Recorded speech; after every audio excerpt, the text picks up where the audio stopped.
The first scream echoed through the marble corridors at exactly 2:17 a.m., a shrill, wordless cry that cut through centuries of silence beneath the Colosseum.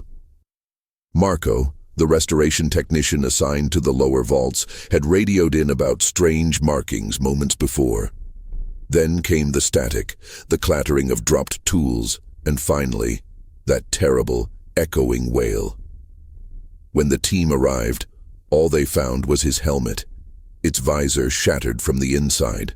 Lucien Vatra stood above the site by sunrise, impeccably dressed in a black Italian suit, his silver hair tied back, eyes hidden behind mirrored sunglasses. Once a global cinema icon, now a billionaire recluse and collector of forbidden relics, Lucien had spent decades funding excavations, always searching for what he called doors history tried to erase. Now his obsession had turned to Rome, where he believed the Colosseum hid a secret gate lost to time and memory. Gate XIII. To decipher the medieval codex, Lucien had summoned Camille Reva, a linguistic archaeologist who specialized in ancient symbology. Tall, sharp-featured, always wearing a silver bracelet etched with Sumerian glyphs, Camille arrived with a reputation for unlocking puzzles no one else could. She didn't believe in ghosts, but she did believe in what language could hide. The codex spoke of a chained arch beneath the bone arena, and a guardian with no name, no tongue, but many faces.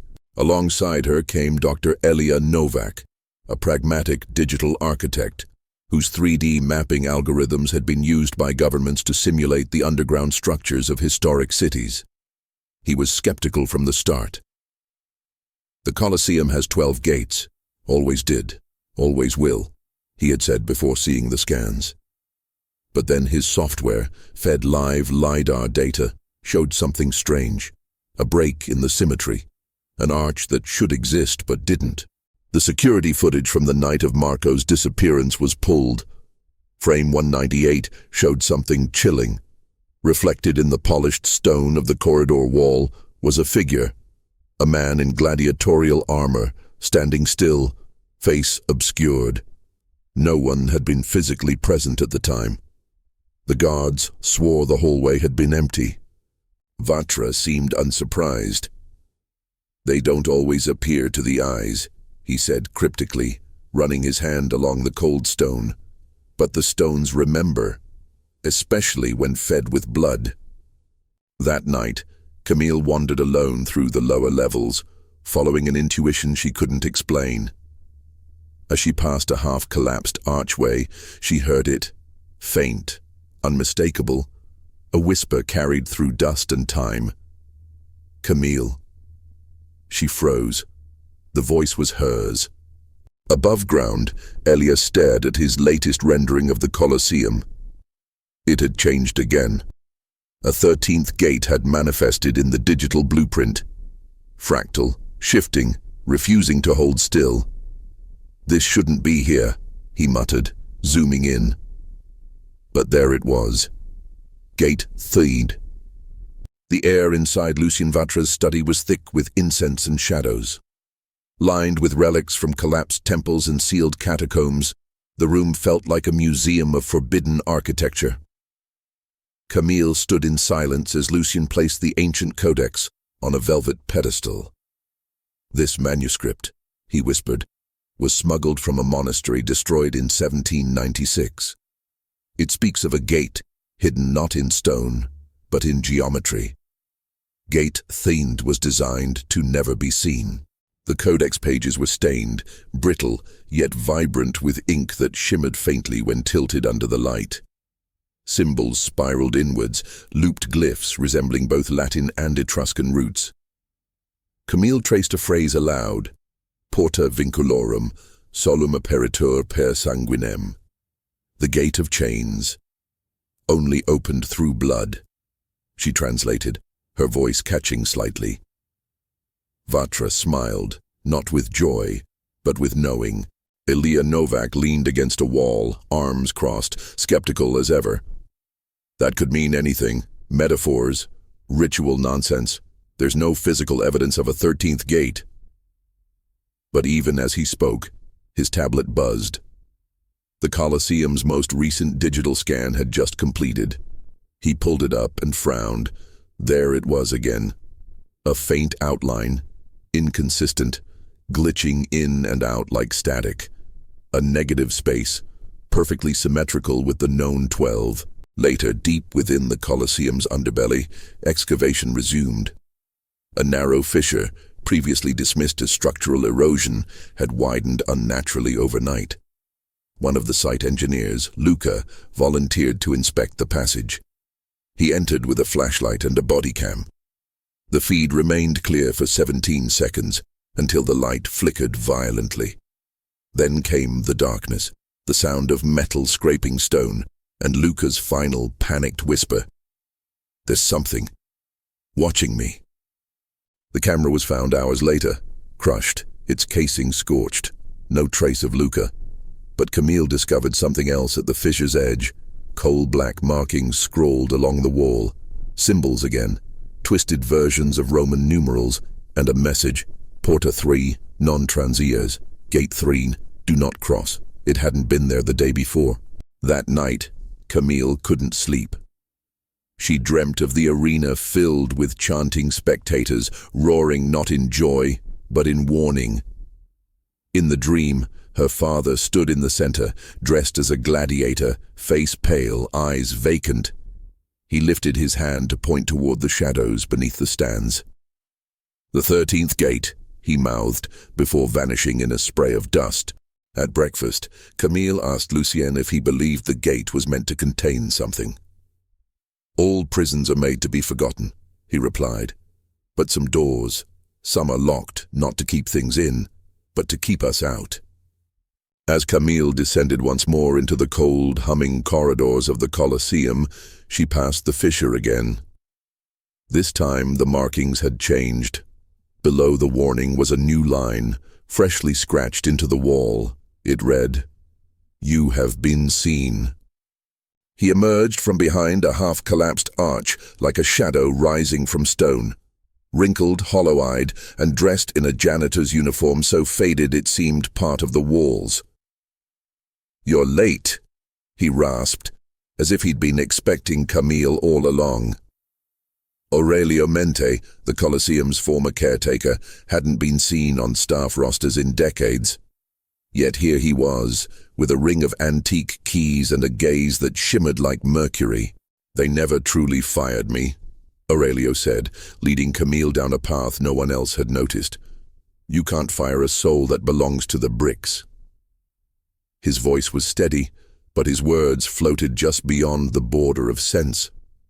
He spoke of the Colosseum as if it were alive, saying it sleeps in centuries and wakes in screams. Camille followed, disturbed yet intrigued. Aurelio led her into a chamber she hadn't seen in any floor plan. A room shaped like a dodecahedron, its walls inscribed with markings that danced when viewed from different angles. "It redraws itself," Aurelio explained. "New plans, new rooms, for new stories." Camille snapped photos, but in each image, the carvings appeared different. Some showed gladiators, others showed her. That night, Elia reviewed the latest scan of the substructure. What he saw defied logic. Corridors that intersected with themselves, pathways that looped in fractal spirals. "It's not architecture," he murmured. "It's recursion." He printed the 3D model and pinned it beside the original. Where the known Colosseum ended, the scan continued. The 13th gate was growing more defined. Camille returned to the main chamber only to find Aurelio gone. In his place sat an old, leather-bound book, its pages yellowed and reeking of dust and rot. Names were listed, each with a date, and a thick black line drawn through them. Every name belonged to someone who had died during prior excavations. Some were listed before they had even arrived. Shaken, she confronted Vatra. "How long have you known?" she demanded. He didn't answer. Instead, he opened a steel briefcase and pulled out an audio recorder. This was left by a Vatican archivist who disappeared in 1987. He pressed play. A man's voice spoke. Porta thinged is not an entrance, it's a transaction. One memory for one shadow, one story, for one soul. Camille and Elia met later by the fissure. He had stopped mocking the gate. I saw my sister in the corridor, he admitted quietly. She's been dead for years. Camille said nothing.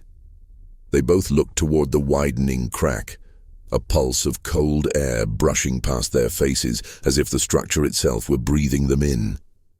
As she turned to leave, Camille glanced at a nearby mosaic. It had changed again. Among the ancient battle scenes, one figure now wore her face, arms outstretched, eyes wide, reaching toward a darkened arch marked with a number, XIII. At dawn, Elia stared at his screen as if watching a creature dream. The 3D map of the Colosseum shifted again, walls moving incrementally, doors appearing where none had existed the day before. The geometry realigned with constellations that hadn't graced Rome's skies in over 1,000 years. It's not just changing, he whispered. It's remembering. Camille descended alone that morning, guided by symbols Aurelio had drawn in the margins of the ledger he left behind. She found a new chamber that hadn't existed in any previous plan, perfectly circular, its ceiling painted with bleeding stars. The air vibrated. A presence lingered, like breath held too long. In the center stood a pedestal, and upon it, a single iron key shaped like a spine. That night, Camille couldn't sleep. She dreamed again of her father, but this time he was bound in chains, whispering a language she didn't understand. When she awoke, she found Latin phrases etched into her bathroom mirror, phrases she didn't recall writing: sacrificium non eligitur. Sacrificium se revelat. The sacrifice is not chosen. The sacrifice reveals itself. Aurelio had vanished. Lucien said nothing, but Camille saw his expression harden when she mentioned the caretaker's name. He stayed too long near the fault line, Lucien muttered. Eventually the Colosseum writes you into itself. Together, she and Elia explored a hidden gallery of statues recently uncovered by the shifting corridors. The sculptures depicted gladiators, each face frozen in agony, but one statue stood apart. The figure's mouth was open, as if screaming. Its eyes looked terrified. It wore Elia's face. When they reviewed the drone footage, the statue had blinked. Lucien proposed a controlled ritual to align the 13th Gate with the summer solstice. The structure responds to celestial geometry, he explained. There's a moment, just one, when it can open without violence. He spoke as though discussing an ancient lover, not a ruin. He asked Camille to perform the ritual. She refused. I'm not opening a door that eats people, she said, especially one that knows my name. But Lucien proceeded anyway. At solar noon, he cut his palm and let blood fall onto the carved threshold. He whispered Camille's full name and the word apparire, open. The stone moaned. The fissure split further, groaning as dust cascaded from the ceiling. Camille and Elia backed away as the floor trembled. Then silence. Elia played back the camera feed. The slow motion revealed a shadow emerging from the gate, long-limbed, impossibly thin. It moved without mass, without light, but cast a silhouette. The feed cut to black before the shape fully stepped through. The 13th Gate stood wide now, breathing cold air like a lung exhaling centuries. Its corridor spiraled downward, impossibly deep and lit by no known source. Camille and Elia stood at its mouth, hesitation in their bones. Behind them, Lucien sat on the floor, pale and shaking, muttering names that didn't belong to anyone alive. Step by step, they entered the corridor. With each turn, the air grew heavier, saturated with the metallic scent of memory. The walls were lined with shadows that moved when unobserved. Camille looked behind her, only to find the entrance gone. The spiral had closed like a throat. Visions emerged around them, intangible yet undeniable. Elia saw himself on a hospital bed, flatlining with no one there to mourn him. He recoiled but couldn't look away. Camille's turn came next. Her father, alive but trapped in a cage of light, screaming in silence. He reached for her, but his arms dissolved into dust. At the base of the spiral, they found what resembled a mirror, but its surface didn't reflect. It absorbed. Camille approached, and the mirror shimmered into an image, her childhood home, but warped. Her mother stared out, face blank, eyes bleeding ink. "We left you too soon," the image said, then shattered into mist. Lucien arrived, or perhaps a version of him. This Lucien was younger, stronger, eyes glowing gold. He grinned. "This is where we all meet ourselves," he said. "But only some of us survived the reunion." Camille stepped back as more Luciens appeared, each from different possible lives: actor, monk, war criminal, corpse. The spiral began to tremble. Time lost shape. Elia clutched the wall as the corridor twisted into an optical illusion, folding in on itself. He saw Aurelio there, or what was left of him, eyes glowing, whispering something Camille couldn't hear. Aurelio mouthed, "Let me out." At the corridor's final turn, Camille faced a door unlike the others, wooden, ancient, but pulsing like flesh. Etched above it was a Latin inscription: Memoriam mutamus, veritatem novamus. We change memory. We renew truth. She reached out, not with her hand, but her voice. "Elia, if we go through, we may not come back the same." But the door was already opening. On the other side was not a chamber, but a city. Rome, but not the Rome they knew. The sky was red gold, the air thick with incense and screams. It was the Colosseum, fully intact, towering, brimming with crowds dressed in ancient robes. And in the center arena stood Camille's father, alive, armed, and staring straight at her. Camille stepped into the past, or what looked like it. The air was thick with incense and dust, and the arena trembled with applause. Thousands cheered from the stands, but no one blinked. Their faces were still, eyes glassy, like marionettes awaiting command. In the center, her father turned, helmet under one arm, lips parting as if to speak, but no sound came. Elia staggered after her, his senses overwhelmed. "This isn't Rome," he whispered. "It's a memory, a copy." But something about the place resisted that explanation. The stone was warm underfoot, the scent of blood and sweat too real. Behind the gate they entered, it had sealed itself shut, its hinges fusing like scar tissue.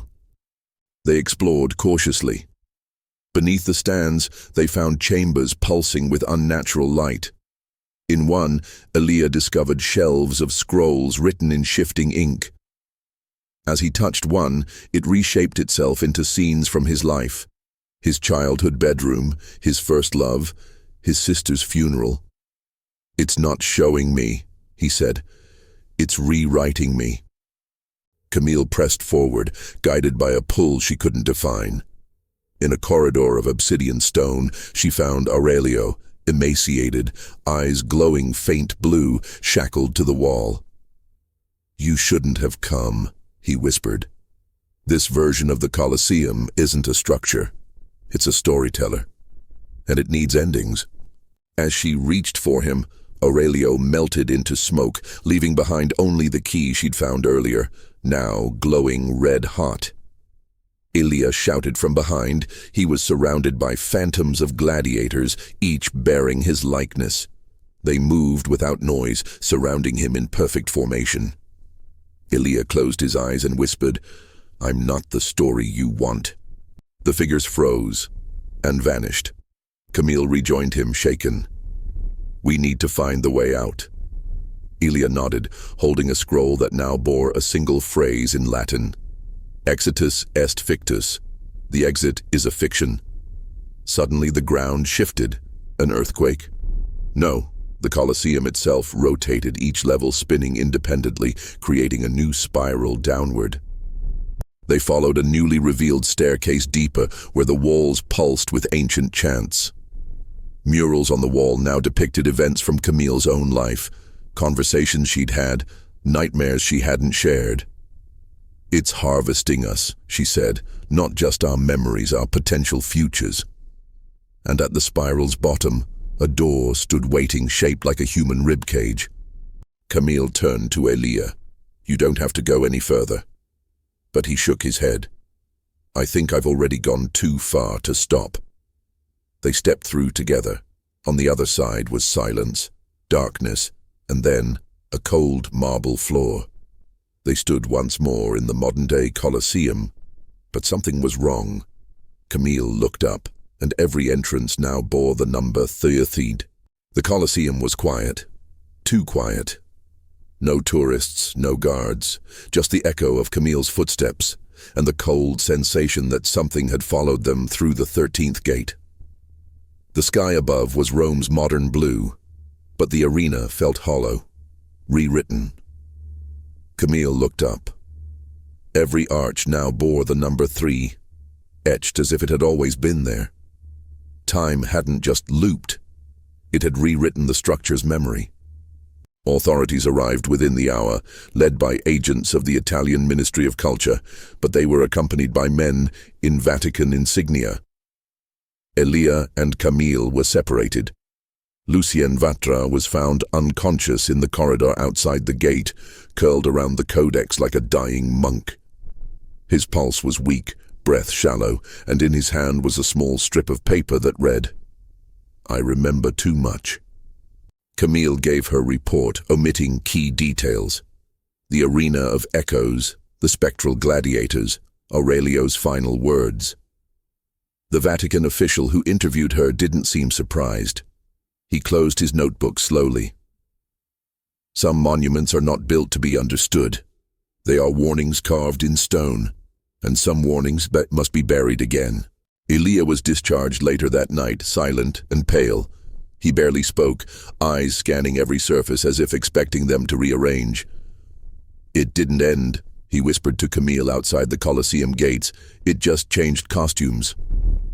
That evening, Lucien Vatra was moved to a private facility, reportedly in a coma. Camille knew better. He was somewhere else, waiting for the story to finish. A week passed. The Colosseum was closed to the public under the pretext of seismic instability. Tourists were told it was routine. But Camille received a message, an envelope, unmarked, containing a printed photo. It showed her standing in front of Arch the Third, taken from an angle no human could have captured. That same night, her laptop screen flickered on by itself. A single file appeared titled archivist.exe.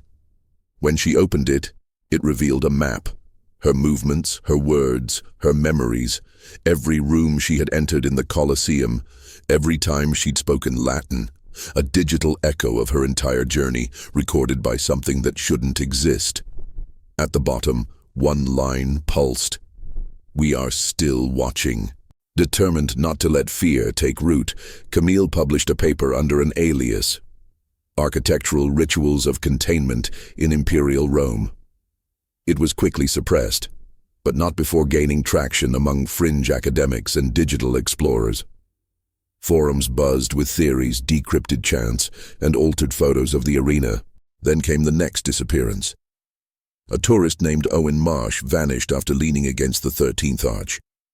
Surveillance showed him smiling, pressing his palm to the stone, and then vanishing mid-frame. Camille watched the footage again and again. Just before he disappeared, he mouthed one word. "Camille." Rain drizzled over Rome as Camille walked past the chained gates of the Colosseum. News vans hovered nearby, reporting on the tragic accident of Owen Marsh. But no one had answers. Camille did. In her satchel, the codex pulsed faintly, as if remembering him. The 13th Gate remained sealed, but every so often she swore she saw movement behind it. Not people. Shadows rehearsing a story not yet told. 1 week later, Camille received a cryptic letter bearing no return address. It included an access badge for Vatican Archives Level V, off-limits to the public, and a handwritten note. "We were wrong to seal it. Come see why." Against her better judgment, she went. The guards barely looked at her credentials. They knew her name. Inside, she was led through marble corridors until she stood before a black vault door. Behind it, rows of scrolls, artifacts, and surveillance footage labeled simply Porta The. The footage showed incidents from centuries past: popes visiting the Colosseum alone at night, guards disappearing mid-patrol, and structures shifting from one frame to the next. At the center of the room was a single new item, a sculpted bust. It looked exactly like Camille, but older. Its mouth was sewn shut. "This just appeared," said the archivist. "It wasn't commissioned. No artist signed it." Camille reached out. The bust was warm. That night, Camille sat at home, unable to sleep. She pulled out the codex and flipped to a page she hadn't dared read. The ink now rearranged itself, spelling in Latin, "The 13th Gate is not an ending. It is the author." As she read it aloud, the lights dimmed, and her mirror reflected not her own room, but the interior of the Colosseum, lit by torches, with footsteps echoing just beyond view. She blinked, and the vision vanished, but her doorbell rang. No one was there, just a box. Inside, a coin bearing the Roman eagle on one side and Thene on the other. And beneath it, a sealed envelope containing only one line: "Prepare the next story." The following day, news broke. A private investor had secured exclusive nighttime access to the Colosseum for restoration filming. Camille's heart dropped. The investor's alias matched a name she'd seen once. Buried in the Vatican logs. Lucien Vatra. He was back. Or something wearing him was. That night, Camille stood once more at the gate, alone.